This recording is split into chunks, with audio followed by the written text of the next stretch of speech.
आज इथं प्रेस घेण्याचा विषय असा आहे की सामाजिक विभागानं जे सामाजिक न्याय विभाग आहे महाराष्ट्रामध्ये ज्याचे मंत्री आहेत शिरसाट साहेब त्यांनी आपली हतबलता या महाराष्ट्रामध्ये व्यक्त केलेली आहे।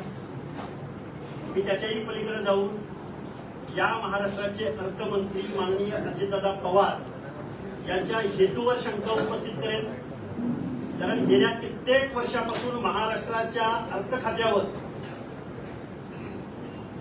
ते कायम ठाण मांडून बसलेले आहेत। खरं तर सामाजिक न्याय विभागाचा, समाज कल्याण विभागाचा निधी इतरत्र कुठेही कायद्यानं वळवता येत नाही, पहिली गोष्ट।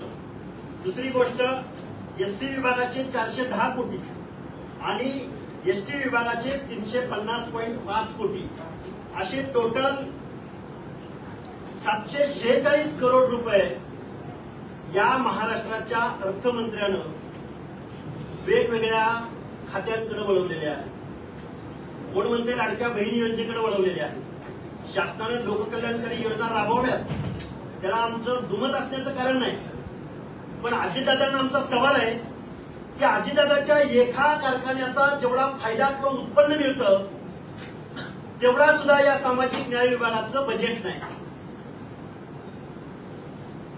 सहकार खात्याचं बजेट लाडक्या बहिणीकडे का वळवलं नाही, हा झाला समाज कल्याण विभागाचा प्रश्न। आता त्याच्या पलीकडे जाऊ, ओबीसी विभागाला तरी आजपर्यंत फुले शाहू आंबेडकरांच्या या महाराष्ट्रामध्ये 1% पलीकडे बजेटरी तरतूद कुठल्याही बजेटमध्ये आजपर्यंत या महाराष्ट्रामध्ये झालेली नाही। याच अजितदादा पवारांनी महाज्योतीला पैसे देत असताना सारथीच्या तुलनेमध्ये नेहमी महाज्योतीवर अन्याय केलाय। याच अजितदादा पवारांनी स्वर्गीय अण्णासाहेब पाटील आर्थिक विकास महामंडळाला 8,500 कोटीचा निधी सँक्शन केलेला आहे, आणि तो निधी कशासाठी आहे? जेसीबी घ्यायला, स्कॉर्पिओ घ्यायला घेतलं पाहिजे। माझ्या मराठा बांधवांचा, गरीब बांधवांचा फायदा झाला पाहिजे, कारण गरीब बांधव जेसीबी मधून फिरतात ना, किंवा आपल्या स्कॉर्पिओ गाडीमधून फिरतात ना, गरीब आहेत ते। महाराष्ट्राच्या टोटल बजेट पैकी 1% बजेट सुद्धा ओबीसी, अर्ध्या लोकसंख्येहून जास्त लोकसंख्या या महाराष्ट्रामध्ये ओबीसीची आहे, पण त्याला हे अर्थमंत्री निधी देताना दिसून येत नाही। अजितदादा पवारांवरती सामाजिक न्याय विभागाचा निधी पळवल्याच्या कारणानं त्यांच्यावरती अॅट्रॉसिटी ऍक्ट अन्वये गुन्हा दाखल झाला पाहिजे। आणि महाराष्ट्राच्या मुख्यमंत्र्यांना माझी विनंती आहे, अजितदादा पवार आणि अर्थ खातं असं काही समीकरण इथं जुळलंय का? अजितदादा पवारांना तर हयात अर्थमंत्रीपद दिलंय? या प्रश्नाचं उत्तर आमच्या एससी एसटी बांधवांना आणि ओबीसी बांधवांना मिळालं पाहिजे। आणि शिरसाट साहेबांना माझं सांगणं आहे, साहेब, समाजापेक्षा कोणीही मोठा असत नाही। तुम्ही आमदार झाला, तुम्ही मंत्री झाला, त्या एससी एसटी बांधवांचं रिप्रेझेंटेशन तुम्हाला मंत्रिमंडळात मिळालं आणि तुम्हाला निधी मिळत नसेल तर द्या ना राजीनामा। अरे समाजाच्या पुढे तुम्हाला मंत्रिपद प्यारा आहे का? सत्ता प्यारी आहे?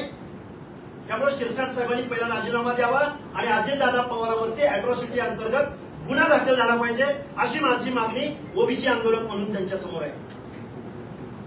आता दुसरा प्रश्न, मातोश्री अहिल्यादेवी होळकरांच्या चौंडी या जन्मगावी जी कॅबिनेट घेण्यात येत आहे, या कॅबिनेटचं आणि महाराष्ट्राच्या मुख्यमंत्र्यांचं मी स्वागत करेन।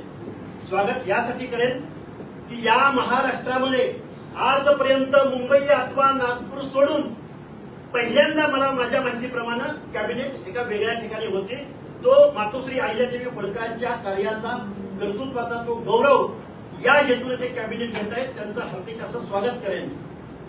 पण ही कॅबिनेट फक्त पेंडिंग विषयावरती सह्या करण्यासाठी घेऊ नका, तर पुण्यश्लोक अहिल्यादेवी होळकरांच्या नावानं जिल्ह्याच्या ठिकाणी मुलींचं एक वसतिगृह उभं करावं, ही मागणी मी महाराष्ट्राच्या मुख्यमंत्र्यांकडे करेन। आणि लागून असं किती बजेट लागणार आहे? 200-250 कोटी रुपयांचं।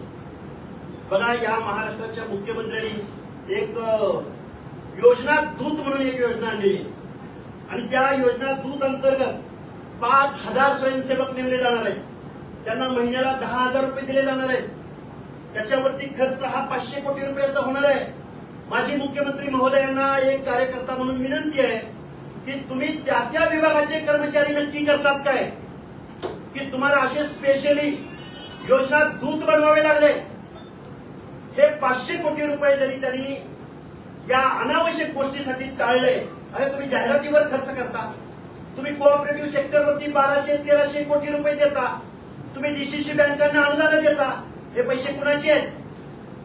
मला असं म्हणायचं आहे की या महाराष्ट्रामधल्या दलित, आदिवासी बांधव, ओबीसी बांधव, भटक्याविमुक्त जाती जमाती यांच्या सामाजिक न्यायाच्या योजनांचा पैसा जर या महाराष्ट्राचे अर्थमंत्री जर वेगळ्या खात्याकडे वळवत असतील तर इथल्या दलितांच्या बाबतीत, इथल्या शोषित, वंचित, भटक्याविमुक्तांच्या सामाजिक न्याय हक्काचा पैसा जर अजितदादा वळवत असतील तर या महाराष्ट्राच्या मुख्यमंत्र्यांना आमचं सांगणं आहे की अजितदादा पवारांना याचा तुम्ही जाब विचारला पाहिजे. हे माझे आजचे प्रश्न आहेत, आजचं माझं निवेदन आहे. यावरती तुम्ही जर काही प्रश्न विचारले तर त्याला मी उत्तर देईन. नाही, अजित पवार म्हणतात मुख्यमंत्र्यांना विचारा निधी वळवल्याबद्दल, मग अॅट्रॉसिटी मुख्यमंत्र्यांना पण दाखल करावं लागेल. प्रश्नच नाही.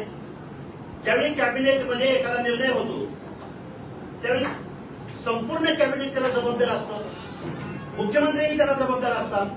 तुम्हाला एससी आणि एसटी यांच्या योजनांचा पैसा वळवण्याचा कुठलाही अधिकार कायद्याने नाही. आणि जर कायदा ब्रेक केला जात असेल तर अपसूक होतो. आणि दलित चळवळीला माझं विनंती आहे की आपण रस्त्यावरची लढाई लढणारे सर्व नेते आपण नक्की काय करत आहोत या प्रश्नावरती या महाराष्ट्रामध्ये आवाज उठवला पाहिजे.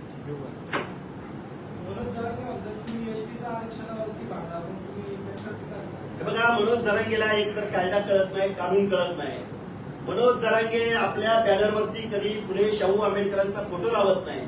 आणि ज्यानं आरक्षण दिलं, ज्यानं समता दिली, ज्यानं सामाजिक न्याय दिला त्या महामानव त्याला चालत नाहीत. आणि त्यानं आम्हाला सल्ला द्यावा. अरे आमच्या 4 पिढ्या एसटी आंदोलनासाठी खपलेल्या आहेत, आम्हाला लिगल ऍस्पेक्ट चांगला माहिती आहे. पण अहिल्यादेवी होळकरांच्या जन्मगावी एक कॅबिनेट होते म्हणून किंवा होळकरांचा प्रेझेन्स इतिहासामधला मंत्रिमंडळाच्या कॅबिनेटद्वारे अधोरेखित होतोय म्हणून काहीतरी मागणी करायची, एवढं आम्ही दूध खरे आहोत का?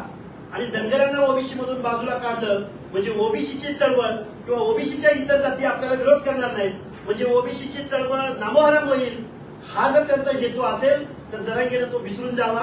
कारण धनगर समाज ओबीसीच्या 27% आरक्षणापैकी 3.5% आरक्षण घेणारा सर्वात मोठा समाज आहे. त्यामुळे मोठा भाऊ म्हणून या 27% आरक्षण सांभाळण्याची, त्याचं संरक्षण करण्याची जबाबदारी अर्थातच बाय डिफॉल्ट धनगर समाजाकडे येते. त्यामुळे जरांगे जरा कायद्याची माहिती घेत जावा, जरा ओबीसी आरक्षणामध्ये धनगर येतो का नाही त्याचा जरा अभ्यास करा. त्यामुळे आमच्यात फूट पाडायचा प्रयत्न जरांगेनी करू नये. ज्यांना फुले शाहू आंबेडकरांचा प्रेझेन्स चालत नाही ज्यांच्या बॅनरवरती, त्यांनी आम्हाला कायदा, कानून, आंदोलन, एसटीची लढाई या गोष्टी सांगण्याच्या फंदात पडू नये. ओके, धन्यवाद.